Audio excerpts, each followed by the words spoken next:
ஏங்க அவன் தான் லாங் டிரைவ் போலாமான்னு கேட்டான்.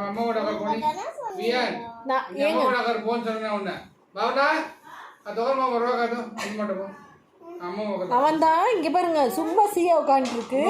சியா கிட்ட வந்து லாங் டிரைவ் 3 டைம்ஸ் கேட்டா. Long drive 3 times.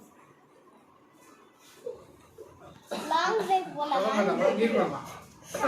அத்தா எப்படி தெரியுமா கேட்டா? இப்படிதான் கேட்டா. லாங் டிரைவ் 3 லாங் டிரைவ் வந்துச்சு. ஏங்க போடுங்க அது போடுங்க அது சொல்கிறேன் நான்.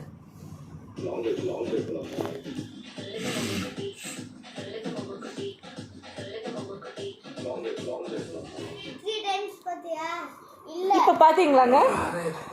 2 டைம்ஸ் சொல்லதா. அதுல 2 டைம்ஸ் இல்ல 1 டைம்ஸ். இங்க 2 சும்மா போடா இல்ல அப்போ தமாஷ் பண்ணி